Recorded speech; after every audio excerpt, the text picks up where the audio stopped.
ಇದ್ದಕ್ಕಿದ್ದಂಗೆ ಒಂದು ಫಿಲಮ್ ಮಾಡೋಣ ಅನ್ಸ್ಬಿಟ್ಟಿದೆ.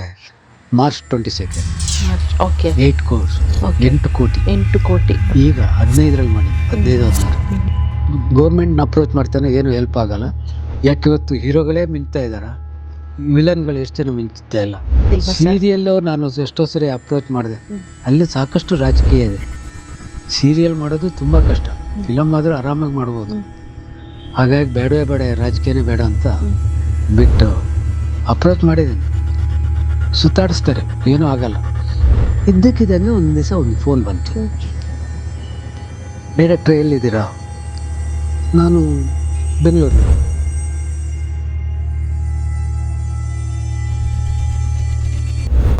ಅವರು ಒಂದು ಸ್ವಲ್ಪ ಒಗ್ಗರಣೆ ಹಾಕೋ ಜಾಸ್ತಿ. ಒಂದು ಮಾಡುವ ಅಂತ ಇದ್ದೀನಿ. ಹೇಗೆ? ತುಂಬ ಕಷ್ಟ, ಭಾರಿ ಕಷ್ಟ ಇದೆ ಸಿನಿಮಾದವ್ರ ಮದುವೆ ಆದರೆ. ಏನೇನೋ ಭ್ರಮೆ ಇಟ್ಕೊಂಡು ಬರಬೇಡಿ. ಒಳ್ಳೆಯದು ಕೆಟ್ಟದ್ದು ಎಲ್ಲದರಲ್ಲೂ ಇದೆ, ಎಲ್ಲ ಫೀಲ್ಡಲ್ಲೂ ಇದೆ. ಯಾಕೆ ರಾಜಕೀಯದಲ್ಲಿ ಇಲ್ವಾ? ಪ್ರತಿಯೊಂದರಲ್ಲೂ ಇದೆ. ಬಟ್ ಬರುವಾಗ ಕನಸು ಇಟ್ಕೊಂಡು ಬರಬೇಡಿ. ಕನಸನ್ನು ಸಾಧಿಸುವಾಗ ಸಾಕಷ್ಟು ಕಷ್ಟ ಬರುತ್ತೆ. ಸರ್, ಕನ್ನಡದಲ್ಲಿ ಯಾರೋ ಒಬ್ಬ ಆರ್ಟಿಸ್ಟಿಗೆ ನಾನು ಮೂವಿ ಮಾಡಬೇಕಿತ್ತು, ನನ್ನಿಂದ ಆಗಿಲ್ಲ ಅನ್ನೋ ಒಂದು ಕೊರತೆ ಇದ್ರೆ ಯಾರಿಗೆ? ಇಲ್ಲ, ನನಗೆ ಶಿವರಾಜ್ ಕುಮಾರ್ ಜೊತೆ ಜುಗಾರಿ ಕ್ರಾಸ್ ಮಾಡಬೇಕಿತ್ತು.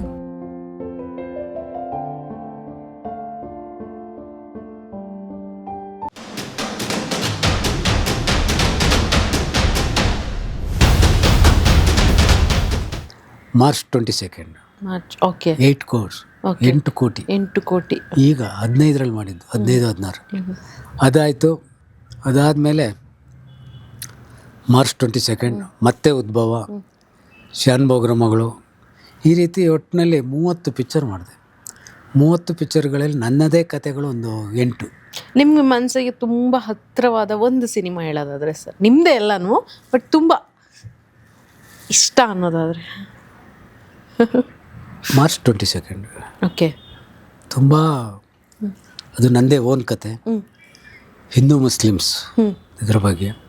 ಅದ್ರ ಬಗ್ಗೆ ನಾನು 93ನೇ ಇಸ್ವಿಲಿ ಅನಂತ್ನಾಗ್ ಹತ್ರ ಹೇಳಿದ್ದೆ, ಒಂದು ಈ ಥರ ಒಂದು ಕತೆ. ಈ ಬಾಲಚಂದ್ರದ್ದು ಇದು ಬಂತು ಗೊತ್ತಾ, ಅದು ಈ ನೀರು ಟಾಪಿಕಲ್ಲಿ ಬರುತ್ತೆ. ಅದು ಹೇಳಿದೆ, ಈ ಥರದ್ದು ಒಂದು ಹಿಂದೂ ಮುಸ್ಲಿಮ್ಸ್ ಒಂದು ಕತೆ ಇದೆ. ಅವಾಗ ತಾನೇ ಬಾಬ್ರಿ ಮಸೀದಿ ಇದು ಗಲಾಟೆ ಆಗ್ತಾಯಿತ್ತು. ಇದು ಮಾಡೋಣ ಅಂತ ಇದ್ದೀನಿ, ಹೇಗಿದೆ? ತಣ್ಣೀರ್ ಅಂತ ಭಾಗ್ಯರಾಜಂದು ಫಿಲಮ್ ಬೇಸ್ ಮೇಲೆ ಮಾಡಿದ್ದೆ. ಅನಂತ್ನಾಗ್ ಹೇಳಿದರು, ಸದ್ಯಕ್ಕೆ ಬೇಡ, ಇದಕ್ಕೆ ದೊಡ್ಡ ಬಡ್ಜೆಟ್ ಮಾಡೋರಂಥ ಪ್ರೊಡ್ಯೂಸರ್ ಬೇಕು, ಈಗ ಸದ್ಯಕ್ಕೆ ಬೇರೆ ಎಲ್ಲ ಇದು ಮಾಡ್ತಾರೋ, ಇನ್ನೂ ಕತೆ ಡೆವಲಪ್ ಮಾಡು ಅಂತ ಹೇಳಿ ಅಲ್ಲೇ ಬಿಟ್ಟಿದ್ದೆ. ಯಾವಾಗ ನಾವು ಮಿಸ್ಟರ್ ಡುಪ್ಲಿಕೇಟ್ ಪಿಕ್ಚರ್ನ ಇದರಲ್ಲಿ ಮಾಡಿದ್ದು, ಎಲ್ಲಿ ಮಂಗಳೂರಲ್ಲಿ. ಆ ಮನೆ ಓನರ್ ಇದ್ದಾರಲ್ಲ, ಅವರು ದುಬೈನಲ್ಲಿದ್ದರು. ಅವತ್ತೇ ಇಲ್ಲಿ ಬಂದಿದ್ದರು, ಒಂದು ಮನೆ ಬೇಕು ಅಂತ ಹುಡುಕ್ತಿದ್ರು. ಅವ್ರ ಮನೆ ತೋರಿಸಿದ್ರು. ಇದು ನಮ್ಮ ಮನೆ ಆಗ್ಬೋದಾ ನೋಡಿ? ಹಾಂ, ಆಗುತ್ತಾ? ನಮ್ಮ ಮನೆ ಎಷ್ಟು ದಿನ? ಒಂದು 10 ದಿನ ಆಗಲಿ, ಮಾಡಿಕೊಳ್ಳಿ, ತೊಂದರೆ ಇಲ್ಲ ಅಂದಾಯಿತು. ಎಲ್ಲ ಆಯಿತು, ಶೂಟಿಂಗ್ ಎಲ್ಲ ಮುಗೀತು, ಪಿಕ್ಚರ್ ನೋಡಿದ್ರು ಅವರು, ಖುಷಿ ಆಯಿತು, ಎಲ್ಲ ಆಯಿತು. ಆದರೂ ನಾನು ಸತತವಾಗಿ ಒಂದು 4-5 ವರ್ಷ ಅವ್ರ ಜೊತೆ ಸುಮ್ಮನೆ ಟಚ್ಚಲ್ಲಿದ್ದೆ. ಹಬ್ಬ ಹರಿದಿನಗಳಿಗೆ ವಿಶ್ ಮಾಡ್ತಿದ್ದೆ, ಹೀಗೆ ಇದ್ದೆ. ಇದ್ದಕ್ಕಿದ್ದಂಗೆ ಒಂದು ದಿವಸ ಒಂದು ಫೋನ್ ಬಂತು, ಡೈರೆಕ್ಟ್ರ್ ಎಲ್ಲಿದ್ದೀರಾ? ನಾನು ಬೆಂಗಳೂರಲ್ಲಿದ್ದೀನಿ. ನಾನೀಗ ಮಂಗಳೂರಿಗೆ ಬಂದಿದ್ದೀನಿ, ಮಕ್ಕಳು ರಜೆ ಅಲ್ವ ಈಗ, ಜೂನ್ ಜುಲೈಯಲ್ಲಿ ಅಂದರು. ಮತ್ತು ನನಗೆ ಯಾಕೆ ಇದ್ದಕ್ಕಿದ್ದಂಗೆ ಒಂದು ಕೆಟ್ಟ ಐಡಿಯಾ ಬಂದಿದೆ ಮರ್ರ ಅಂದರು. ಏನು? ಇದ್ದಕ್ಕಿದ್ದಂಗೆ ಒಂದು ಫಿಲಮ್ ಮಾಡೋಣ ಅನ್ಸ್ಬಿಟ್ಟಿದೆ. ಅದು ಕೆಟ್ಟದ್ದು ಅಂತ ಅವ್ರಿಗೆ ಗೊತ್ತಾಗಿದೆ. ಅವ್ರು ಹೇಳಿದ್ದು, ಅವರು ಒಂದು ಸ್ವಲ್ಪ ಒಗ್ಗರಣೆ ಹಾಕೋ ಜಾಸ್ತಿ. ಒಂದು ಮಾಡುವ ಅಂತ ಇದ್ದೀನಿ. ಹೇಗೆ? ಇದು ತುಳು ಮಾಡೋಣ ಅಥವಾ ಹೇಗೆ? ಯಾವ್ದಾದ್ರು ಕತೆ ಇದ್ದಾವೆ. ಹೋದೆ, ಮನೆಗೆ ಕರೆದಿದ್ರು, ಹೋದೆ ಮಂಗಳೂರಿಗೆ, ಕತೆ ಹೇಳಿದೆ. ಕತೆ ಹೇಳಿದ ತಕ್ಷಣ ಇಂಪ್ರೆಸ್ ಆದರು. ಕತೆ ತುಂಬ ಚೆನ್ನಾಗಿತ್ತು. ಒಂದು ಊರು, ಹಿಂದೂ ಮುಸ್ಲಿಮ್ಸು ತುಂಬ ಅನ್ಯೂನ್ಯತೆಯಿಂದ ಇರುವಂಥ ಒಂದು ಊರು. ಎಷ್ಟು ಅನ್ಯೂನ್ಯತೆ ಅಂದರೆ, ಒಂದು ಹುಡುಗಿನ ಲವ್ ಮಾಡಿದ್ದಾರೆ ಅಂದರೆ ತಂದೆ ತಾಯಿಗಳೇ ನಿತ್ತು ಮದುವೆ ಮಾಡಿಸ್ತಾರೆ, ಅಷ್ಟು ಅನ್ಯೂನ್ಯತೆ ಇರುವಂಥ ಒಂದು ಊರು. ಆ ಊರಲ್ಲಿ ಒಂದೇ ಒಂದು ಸಮಸ್ಯೆ ಅಂದರೆ ನೀರು. 16 ಕಿಲೋಮೀಟ್ರು ನಡ್ಕೊಂಡು ಹೋಗಿ ನೀರು ತಂದು ಅಡುಗೆ ಮಾಡಬೇಕು. ಅಲ್ಲೇ ಹೋದಲ್ಲಿ ಬಟ್ಟೆ ಗಿಟ್ಟೆ ಎಲ್ಲ ಹೊಕ್ಕೊಂಡು ಬರಬೇಕು. ಹೀಗಿರ್ತೀವಿ. ಆ MLA ಆದವನು ಪ್ರತಿ ಸರಿನೂ ಸುಳ್ಳು ಹೇಳ್ಕೊಂಡು ಎಲೆಕ್ಟ್ ಆಗ್ತಿದ್ದ. ಈಗ ಹೊಸ ಎಲೆಕ್ಷನ್ ಬರುತ್ತೆ, ಈಗ ಇವ್ನು ನಂಬ್ಕೊಂಡ್ರೆ ಆಗಲ್ಲ ಅಂತ ಒಂದು ಎಲೆಕ್ಷನ್ ಒಬ್ಬ ಹುಡುಗನ ನಿಲ್ಲಿಸ್ತಾರೆ. ಅವನು ಆಶ್ವಾಸನೆ ಕೊಡ್ತಾನೆ, ನನ್ನ ಪ್ರಾಣನಾರು ಕೊಟ್ಟು ನೀರಿನ ಸಮಸ್ಯೆ ಬಗೆಹರಿಸ್ತೀನಿ. ಅದೇ ಪ್ರಕಾರ ಎಲೆಕ್ಟ್ ಆದ ಕೂಡಲೇ ಗೌರ್ಮೆಂಟ್ನ ಅಪ್ರೋಚ್ ಮಾಡ್ತಾನೆ, ಏನು ಹೆಲ್ಪ್ ಆಗಲ್ಲ. ಸೀದಾ ರಾಜಸ್ಥಾನದಲ್ಲಿ ಒಬ್ಬರು ಜಿಯಾಲಜಿಸ್ಟ್ ಇದ್ದಾರೆ ಅಂತ ಗೊತ್ತಾಗುತ್ತೆ, ಅನಂತ್ನಾಗ್ ಸರ್, ಗೀತಾ ಅನಂತ್ನಾಗ್. ಅಲ್ಲಿ ಹೋಗಿದ್ದೆ, MLA ಅಲ್ಲ, ಈ ಥರ ನಾನು ಇಂಥ ತಾಲೂಕಿನ MLA ಅಂತಿದ್ದಂಗೆ ಗಾಯತ್ರಿ ಅಲ್ಲ ಗೀತನ ಊರು ಅದೇ ಊರಾಗಿರುತ್ತೆ, ಬೆಳಗಾಂ ಹತ್ರ. ಅಯ್ಯೋ ನೀವು ನಮ್ಮೂರಿನವ್ರ ಅಂತ ಹೇಳಿ ಅವಳು ಇನಿಷಿಯೇಟ್ ತೊಗೊಂಡು ಗಂಡನ್ನು ಕನ್ವಿನ್ಸ್ ಮಾಡಿ ಅಲ್ಲಿಂದ ಇಲ್ಲಿಗೆ ಅವನ್ನ ಜಿಯಾಲಜಿಸ್ಟ್ನ ಕರೆಸ್ತಾಳೆ. ಕರೆಸಿ ಇಲ್ಲಿ ಬಂದಾಗ ಅವ್ರು ಎಲ್ಲ ಕಡೆ ಸರ್ವೆ ಮಾಡ್ತಾನೆ, ನೋಡ್ತಾನೆ, ಏನು ಮಾಡಿದ್ರು ಎಲ್ಲೂ ಕಾಣಲ್ಲ, ನೀರು ಬರೋ ಸೂಚನೆಯೇ ಕಾಣಲ್ಲ. ಇನ್ನೇನು ವಾಪಸ್ ಹೋಗಬೇಕು ಅನ್ನೋಗ ದೇವಸ್ಥಾನಕ್ಕೆ ಹೋಗಿ ಬರೋಣ ಅಂತ ಅವಳು ಹೆಂಡತಿ ಕರಿತಾಳೆ. ಹೋಗ್ತಾರೆ, ದೇವಸ್ಥಾನಕ್ಕೆ ಹೋಗಿ ವಾಪಸ್ ಬರುವಾಗ ಅವಳು ಒಳಗಡೆ ಪೂಜೆ ಮಾಡ್ತಾ ಇರ್ತಾಳೆ. ಇವನು ಹೊರಗಡೆ ಬಂದು ಸುಮ್ಮನೆ ನಿಂತಾಗ ಅಲ್ಲೊಂದು ಮಸೀದಿ ಕಾಣುತ್ತೆ, ಅದ್ರ ಪಕ್ಕದಲ್ಲಿ ಒಂದು ಗಿಡ ಬೆಳೆದಿರುತ್ತೆ ಹಚ್ಚ ಇದಾಗಿ. ನೋಡ್ತಾನೆ, ಏನು ಮಾತಾಡೋಲ್ಲ, ಒಂಚೂರು ಶಾಕ್ ಕೊಡ್ತಾನೆ, ಅಲ್ಲಿಂದ ಹೊರಡ್ತಾನೆ. ರಾತ್ರಿ ಮನೆಗೆ ಹೋಗ್ತಾನೆ. ಹೆಂಡತಿ ಮಲಗಿದ ಮೇಲೆ ರಾತ್ರಿ ಬೋಲ್ಟ್ ಹಾಕ್ಕೊಂಡು ನಿಧಾನ ಹೊರಗಡೆ ಬಂದು ಅಲ್ಲೆಲ್ಲ ಮಸೀದಿ ಹತ್ರ ಬಂದು ಎಲ್ಲ ಚೆಕ್ ಮಾಡ್ತಾನೆ. ನೆಕ್ಸ್ಟ್ ಮನೆಗೆ ಬರ್ತಾನೆ. ಮನೆಗೆ ಬಂದು ಹೆಂಡ್ತಿಗೆ ಹೇಳ್ತಾನೆ, ಸಿಕ್ತು. ಏನು ಸಿಕ್ತು? ನೀರು ಸಿಗೋ ಜಾಗ ಸಿಕ್ತು. ಅಯ್ಯೋ ಇಲ್ಲ ಅಂತ ವಾಪಸ್ ಹೋಗಕ್ಕೆಲ್ಲ ಪ್ಯಾಕ್ ಮಾಡ್ಕೊಂಡ್ರಲ್ರಿ, ಸಿಕ್ತು.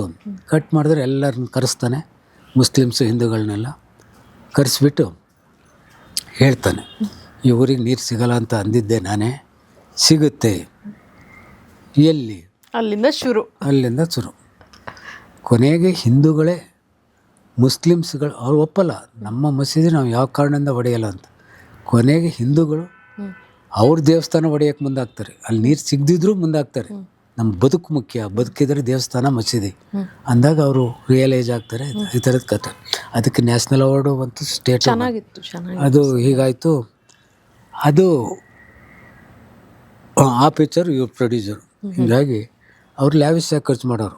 ಹೀಗಾಗಿ ಇದಾಯಿತು. ನೀವು ಅನ್ಕೊಂಡಷ್ಟು ರಿಟರ್ನ್ಸ್ ಬಂತ ಸರ್? ಅದು ಇಲ್ಲ, ಸ್ವಲ್ಪ ಬರಲಿಲ್ಲ. ಆದರೂ ಅವರು ಸಾಮಾಜಿಕ ಅದರಿಂದ ಅವರಿಗೆ ಅದ್ರೇನು ಅಂತ ಬೇಜಾರಾಗಿಲ್ಲ. ನನಗೊಂದು ನನ್ನ ಸಮಾಧಾನಕ್ಕೆ ಒಂದು ಪಿಕ್ಚರ್ ಮಾಡಿದ್ದೀನಿ, ತೃಪ್ತಿಯಾಗಿದ್ದೀನಿ ನಾನು, ಸಾಕು ಅಂದರು. ಹೀಗಾಯಿತು. ಒಂದು ಒಟ್ಟು 30 ಪಿಕ್ಚರ್ನಲ್ಲಿ 14 ನಾವೆಲ್ಲು, 8 ನನ್ನದೇ ಆದ ಕಥೆಗಳು, ಇನ್ನು ಉಳಿಕೆವೆಲ್ಲ ಸಣ್ಣ ಪುಟ್ಟ ಬೇರೆ ಬೇರೆ ರೈಟರ್ಗಳನ್ನ ತಗೊಂಡು ಮಾಡಿದ್ದೀನಿ. ಸಾಕಷ್ಟು ಕಲಾವಿದರನ್ನ ಇಂಟ್ರೊಡ್ಯೂಸ್ ಮಾಡಿದ್ದೀನಿ. ರಾಜೇಶ್ ಕೃಷ್ಣ ಸಿಂಗರು, ಕಾದಂಬರಿ ಪಿಕ್ಚರ್ಲಿ ಆಡಿಸಿದ್ದೀನಿ. ಭಾವನಾ, ದಿಗಂತು, ಸಮಿತಾ ಮಲ್ನಾಡು ಇವರೆಲ್ಲ ಆಯಿತು. ಇನ್ನೂ ಇದ್ದಾರೆ ತುಂಬ ಜನ. ಒಂದು 4-5 ಬಾರಿ ಸ್ಟೇಟ್ ಅವಾರ್ಡು ಎಲ್ಲ ಬಂದಿದೆ. ನನ್ನ ಫಿಲಮ್ಮಿಗೆ ಒಂದು 15 ಸರಿ ಬಂದಿದೆ. ನನಗೆ ಇಂಡಿವಿಜುವಲ್ ಆಗಿ 4-5 ಸರಿ ಚಲೋ ಆಗಿದೆ. ಈ ಮಧ್ಯದಲ್ಲಿ ಸಾಕಷ್ಟು ಸಾಕ್ಷ್ಯಚಿತ್ರಗಳನ್ನು ಎಲ್ಲ ಡಿಪಾರ್ಟ್ಮೆಂಟ್ದು ಮಾಡಿದ್ದೀನಿ. ಈ ಮಧ್ಯದಲ್ಲಿ ಎಲ್ಲೂ TV ಚಾನಲು ಸೀರಿಯಲ್ಲು ಮಾಡಬೇಕು ಅಂತ ಅನಿಸಿಲ್ವಾ? ಸೀರಿಯಲ್ಲು ನಾನು ಎಷ್ಟೋ ಸರಿ ಅಪ್ರೋಚ್ ಮಾಡಿದೆ. ಅಲ್ಲಿ ಸಾಕಷ್ಟು ರಾಜಕೀಯ ಇದೆ. ಸೀರಿಯಲ್ ಮಾಡೋದು ತುಂಬ ಕಷ್ಟ. ಫಿಲಮ್ ಆದರೂ ಆರಾಮಾಗಿ ಮಾಡ್ಬೋದು. ಹಾಗಾಗಿ ಬೇಡವೇ ಬೇಡ, ರಾಜಕೀಯನೇ ಬೇಡ ಅಂತ ಬಿಟ್ಟು ಅಪ್ರೋಚ್ ಮಾಡಿದ್ದೀನಿ. ಸುತ್ತಾಡಿಸ್ತಾರೆ, ಏನೂ ಆಗಲ್ಲ.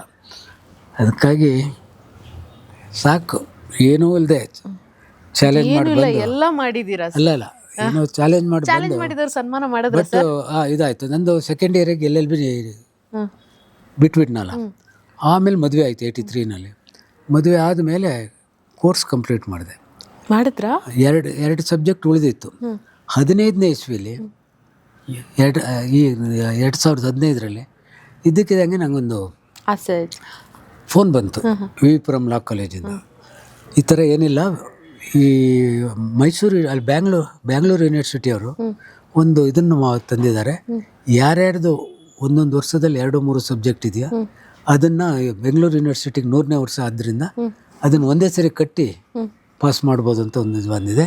ನೀವು ನಮ್ಮ ಸ್ಟೂಡೆಂಟ್ ಅಂತ ಗೊತ್ತಾಯಿತು, ನಿಮ್ದು ಇರೋದು 2 ಸಬ್ಜೆಕ್ಟು, ನೀವು ಯಾಕೆ ಕಟ್ಟಬಾರ್ದು? ಅಲ್ಲಿ ಹೋದೆ, ಪ್ರಿನ್ಸಿಪಲ್ ನಂಗೆ ಪರಿಚಯ 2015ರಲ್ಲಿ ಕಟ್ಟಿ 2 ಸಬ್ಜೆಕ್ಟ್ನ ಓದಿ ಪಾಸ್ ಮಾಡಿ 62-65 ಮಾರ್ಕ್ಸ್ ತೊಗೊಂಡು ಇದಾದರೆ 2016ರಲ್ಲಿ ಎನ್ರೋಲ್ ಮಾಡಿಸ್ದೆ. ಕಾರ್ಡ್ ತಂದಿಲ್ಲ ಅನ್ಸುತ್ತೆ. ಹೀಗೆ ಈಗ ಜೊತೆಗೆ ಕೊನೆಗೂ ಅಪ್ಪನ ಆಸೆನ ಈಡೇರಿಸಿದೆ. ಪ್ರಾಕ್ಟೀಸ್ ಮಾಡಬೇಕು ಅನ್ನೋದಿತ್ತು, ಆಗಲಿಲ್ಲ, ಕಷ್ಟ. ಅಲ್ಲಿ ಬಿಟ್ಟಿರೋದು ನೀವೊಂದು ಗೌರ್ಮೆಂಟ್ ಜಾಬ್ ಅಷ್ಟೇ ಅಲ್ವಾ? ಗೌರ್ಮೆಂಟ್ ಜಾಬ್ ಒಂದು ಬಿಟ್ಟೆ ಅಷ್ಟೇ. ಇದು ನನ್ನ ಬದುಕು. ಸರ್, ಇನ್ನೊಬ್ರು ಬದುಕಿಗೆ ಬೆಳಕಾಗುವ ಅಂತ ಇದ್ರೆ ಹೊಸದಾಗಿ ಮೂವಿ ಮಾಡೋರಿಗೆ ಏನು ಟಿಪ್ಸ್ ಕೊಡ್ತೀರಾ ಸರ್? ಯಾಕಂದರೆ 30 ಸಿನಿಮಾ ಅದು ಒಂದಷ್ಟು ಪಾರ್ಟ್ನರ್ಗಳನ್ನ ಇಟ್ಕೊಂಡು ಮಾಡೋದು ತೀರಾ ಕಷ್ಟ. ಈಗ ಉದ್ಭವ ಪಿಕ್ಚರಿಗೆ 10 ಜನ ಪಾರ್ಟ್ನರ್. ಈಗ 2 ಪ್ರೊಡ್ಯೂಸರ್ ಇದ್ರೆ ಕಿತ್ತಾಟದ ಮಧ್ಯೆ ಆ ಮೂವಿ ಹೋಗುತ್ತೆ. ನಿಮಗೆ ಇನ್ನೊಂದು ಗೊತ್ತಾ, ನನ್ನ ಇಷ್ಟು ಚಿತ್ರಗಳಲ್ಲಿ ಸುಮಾರು ಒಂದು 10ರಿಂದ 12 ಫಿಲಮ್ ಬರೀ ಲೇಡಿ ಪ್ರೊಡ್ಯೂಸರ್ಸ್, ಲೇಡೀಸ್ಗಳೇ ಸೇರ್ಕೊಂಡು ಮಾಡಿದ್ದು. ತಮಾಷೆಗಾಗಿ ಅಂತ ಅದು 5 ಜನ, ಚಿಲಿಪಿಲಿ ಹಕ್ಕಿಗಳು ಅದು 6 ಜನ ಲೇಡೀಸೇ, ಅವ್ರವ್ರು ಸೇರಿ ಮಾಡಿದ್ದು. 2 ಜನ ಲೇಡೀಸು ಇಂಥವ್ರು ತುಂಬ ಸುಮಾರು 8-10 ಪಿಕ್ಚರ್ ಅದೇ ಥರ ಮಾಡಿದೆ. ಟಿಪ್ಸ್ ಕೊಡಿ ಸರ್ ಇವಾಗ ಒಂದು. ಹಾಗೆ ಮೂವಿ ಮಾಡಬೇಕು ಅಂತಿದ್ದವ್ರಿಗೆ, ಇಂಡಸ್ಟ್ರಿಗೆ ಬರ್ಬೇಕಂತಿದ್ದವ್ರಿಗೆ ಒಂದು ಟಿಪ್ಸ್ ಸರ್. ನಿಮ್ಮ ಎನರ್ಜಿಯ ಸೀಕ್ರೆಟು ಹೇಳ್ಬಿಡಿ ಅದರಲ್ಲಿ. ಅಲ್ಲ ರೀ, ಎನರ್ಜಿ ಅನ್ನೋದೇನಿಲ್ಲ. ಪ್ರಾರಂಭದಲ್ಲಿ ಯಾವುದೇ ಇಂಡಸ್ಟ್ರಿಗೆ ಬಂದ್ರೂ ಕಷ್ಟ ಅನ್ನೋದಿರುತ್ತೆ, ಆಗಲ್ಲ. ತುಂಬ ಈಗ ಉದಾಹರಣೆಗೆ ಈ ಸಿನಿಮಾ ಅನ್ನೋದು ಎಲ್ಲ ಏನು ತಿಳ್ಕೊಂಡಿದ್ದಾರೆ, ಹೊರಗಡೆ ಪ್ರಪಂಚ, ಸಿನಿಮಾದಲ್ಲಿ ಏನು ನಮ್ಮ ಆಟೋಗ್ರಾಫ್ಸ್ ತೊಗೊಳ್ತಾರೆ, ಪ್ರೆಸ್ ಮೀಟರ್ ನಡೆಯುತ್ತೆ, ಅದು ನಡೆಯುತ್ತೆ, ಇದು ನಡೆಯುತ್ತೆ ಅಂತ ಏನೇನೋ ಕನಸಿಟ್ಕೊಂಡಿರ್ತಾರೆ. ಬಟ್ ಈ ಸಮುದ್ರ ನೋಡಿದಿರಲ್ಲ, ಸಮುದ್ರದ ದಡದಲ್ಲಿ ನಡ್ಕೊಂಡು ಹೋಗ್ತಾಯಿದ್ರೆ ನೋಡ್ಲಿಕ್ಕೆ ಸಮುದ್ರ ಹೆಂಗೆ ಕಾಣುತ್ತೆ ಹೇಳಿ. ಒಳ್ಳೆ ಗಾಳಿ, ಆ ಅಲೆಗಳು ಅವೆಲ್ಲ ಬರ್ತಾ ಇರೋದು ನೋಡಿದ್ರೆ ಇಲ್ಲೇ ಒಂದು ಮನೆ ಕಟ್ಕೊಂಡು ಇದ್ಬಿಡೋಣ ಅನಿಸುತ್ತೆ, ಅಷ್ಟು ಸುಂದರವಾಗಿ ಕಾಣುತ್ತೆ. ಒಂದು ಸರಿ ಮುಳುಗಿದಾಗ ಆ ನೀರಿನಲ್ಲಿ ಮುಳುಗಿ ಕಣ್ಣು ಬಿಟ್ಟು ನೋಡಿದ್ರೆ ಅವಾಗ ಗೊತ್ತಾಗುತ್ತೆ ಏನೇನು ಕೊಳಕಿದೆ, ಏನೇನಿದೆ ಇಂಡಸ್ಟ್ರೀಲಿ. ಹಾಗಂತ ಸಿನಿಮಾ ಇಂಡಸ್ಟ್ರಿ ಕೆಟ್ಟದ್ದು ಅಂತೆಲ್ಲ, ಏನೇನೋ ಭ್ರಮೆ ಇಟ್ಕೊಂಡು ಬರಬೇಡಿ. ಒಳ್ಳೆಯದು ಕೆಟ್ಟದ್ದು ಎಲ್ಲದರಲ್ಲೂ ಇದೆ, ಎಲ್ಲ ಫೀಲ್ಡಲ್ಲೂ ಇದೆ. ಯಾಕೆ ರಾಜಕೀಯದಲ್ಲಿ ಇಲ್ವಾ? ಪ್ರತಿಯೊಂದರಲ್ಲೂ ಇದೆ.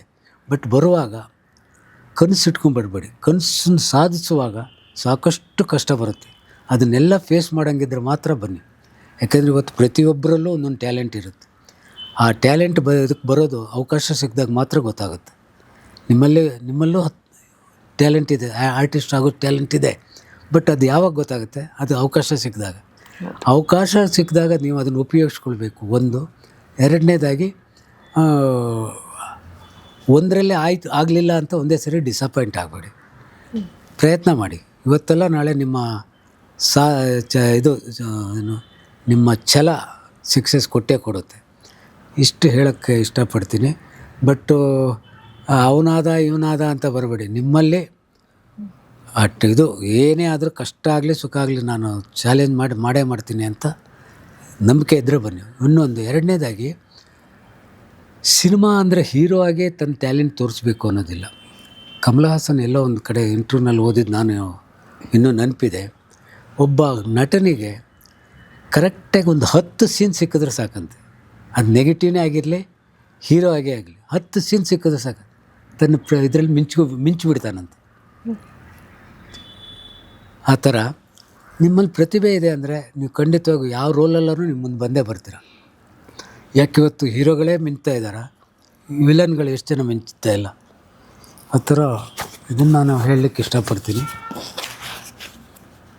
ಸರ್, ನಿಮ್ಮ ಫ್ಯಾಮಿಲಿಯಿಂದ ಇಂಡಸ್ಟ್ರಿಗೆ ಯಾರಾದರೂ ಬರೋರು? ಇಲ್ಲ, ಯಾರಿಗೂ ಇಷ್ಟ ಇಲ್ಲ ಸಿನಿಮಾ ನೋಡಿ. ಸಿನಿಮಾ ಅಂದ್ರೇ ನಮ್ಮ ಮನೇಲಿ ಅಲರ್ಜಿ. ನಿಮಗೆ ಸಪೋರ್ಟ್ ಇತ್ತಾ ಸರ್ ಫ್ಯಾಮಿಲಿ? ಇರಲಿಲ್ಲ. ನನ್ನ ಮಿಸ್ಸಸ್ ನನ್ನ ಮದುವೆ ಆಗಿದ್ದು ಹೇಗೋ LLB ಇವತ್ತೆಲ್ಲ ನಾಳೆ ಕಂಪ್ಲೀಟ್ ಮಾಡ್ತಾನೆ, ಸಿನಿಮಾ ಡೈರೆಕ್ಟರ್ ಆಗ್ದಿದ್ರು 83 ನಾನು ಇನ್ನೂ ಅಷ್ಟೇ. ಅದೊಂಥರ ಬ್ಲ್ಯಾಕ್ ಮೇಲ್ ಮದುವೆ ಸರ್. ನೀವು ಬ್ಲ್ಯಾಕ್ ಮೇಲ್ ಮಾಡಿದ್ರೆ ಅವ್ರು ಮಾಡಿದ್ರೆ ಗೊತ್ತಾಗಿಲ್ಲ. ಬ್ಲ್ಯಾಕ್ ಮೇಲ್ ಅಂತ ಅಲ್ಲ, ನನ್ನ ನಿಲುವು ಏನಿತ್ತು, ನನಗೇನೇ ಆಗಿತ್ತು, ನಾನು ಮದುವೆ ಆದರೆ ಮಂತ್ರ ಮಾಂಗಲ್ಯವೇ ಆಗಬೇಕು, ಯಾವ ಆಡಂಬರವೂ ಇರಬಾರ್ದು, ಒಂದು ಇನ್ವಿಟೇಷನ್ ಕಾರ್ಡ್ ಇರಬಾರ್ದು, ಹೊಸ ಬಟ್ಟೆ ಇರಬಾರ್ದು, ಕಾರಲ್ಲಿ ಓಡಾಡಬಾರ್ದು ಮದುವೆಯಲ್ಲಿ. ಅದು ನಾನು ಆಗಿದ್ದೀನಿ, ನನಗದು ತೃಪ್ತಿ ಇದೆ.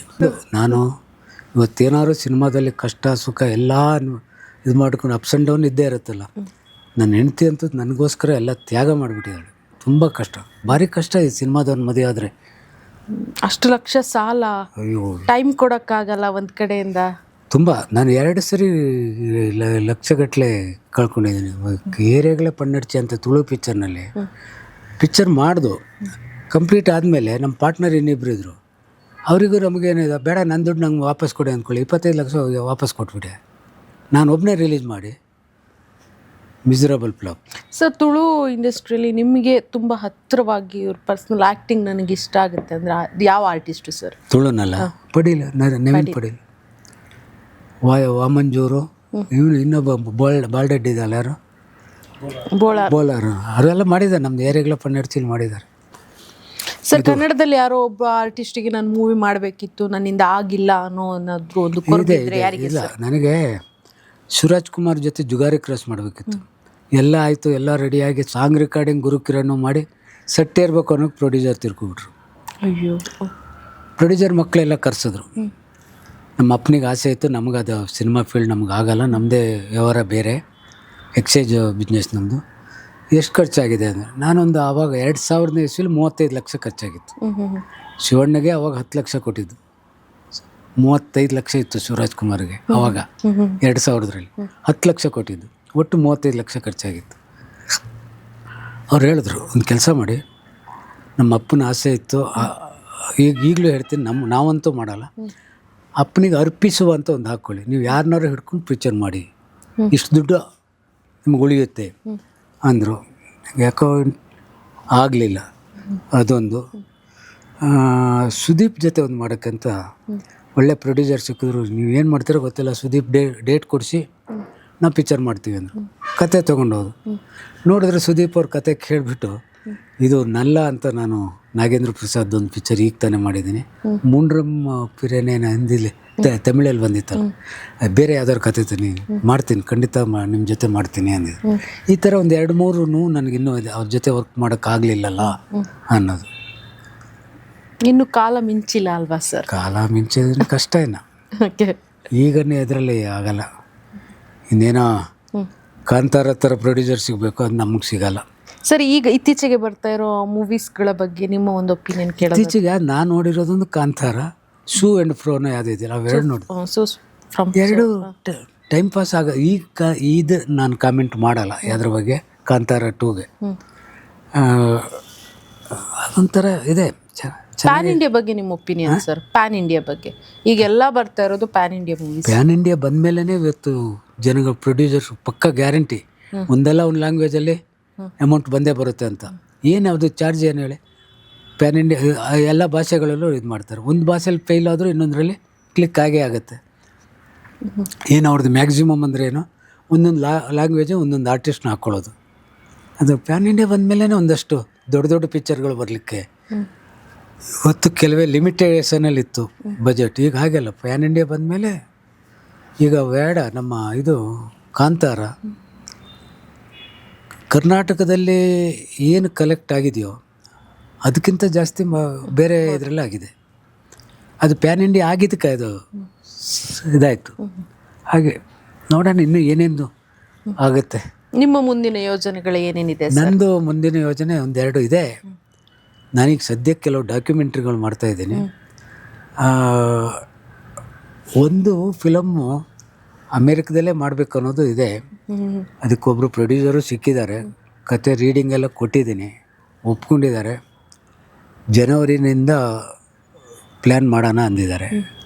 ಅದರೊಳಗೆ ನಾನು ಒಂಚೂರು ಆರೋಗ್ಯ ಸರಿ ಮಾಡಿಕೊಂಡ್ರೆ ಅದೊಂದು ಮಾಡ್ತೀನಿ. ಮಾಡಿ ಸರ್, ಆದಷ್ಟು ಬೇಗ ನಿಮ್ಮ ಮೂವೀಸ್ಗಳನ್ನು ನಾವು ನೋಡಬೇಕು ಅಂತ ಕಾಯ್ತಾ ಇದ್ದೀವಿ ಸರ್. ಸರ್ ಇಷ್ಟು ಹೊತ್ತು ನಮ್ಮ ಜೊತೆ ಇದ್ದು ನಿಮ್ಮ ಮನಸ್ಸಿನ ಮಾತನ್ನು ನಮ್ಮ ಜೊತೆ ಹಂಚಿಕೊಂಡು ನೈಜತೆಯ ಸಿನಿಮಾವನ್ನ ಯಾಕೆ ಮಾಡಬೇಕು, ಮಾಡಿದರೆ ಏನು ಯೂಸ್ ಅನ್ನೋದ್ರ ಬಗ್ಗೆ ಡೀಟೇಲ್ ಆಗಿ ಇಂದಿನ ಸಂಚಿಕೆಯಲ್ಲಿ ತಿಳಿಸ್ಕೊಟ್ರಿ.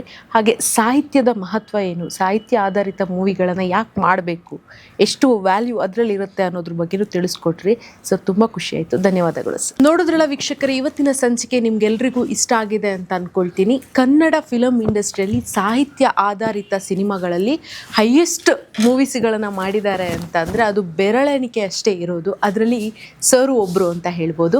ಇವತ್ತಿನ ನಮ್ಮ ಸಂಚಿಕೆ ನಿಮ್ಮೆಲ್ಲರಿಗೂ ಇಷ್ಟ ಆಗಿದೆ ಅಂತ ಅಂದ್ಕೊಳ್ತೀನಿ. ಮುಂದೆ ಇಂಥದ್ದೇ ಒಂದು ವಿಭಿನ್ನವಾದ ಅತಿಥಿ ಜೊತೆ ನಾನು ನಿಮ್ಮನ್ನು ಭೇಟಿಯಾಗ್ತೀನಿ. ನಮಸ್ಕಾರ.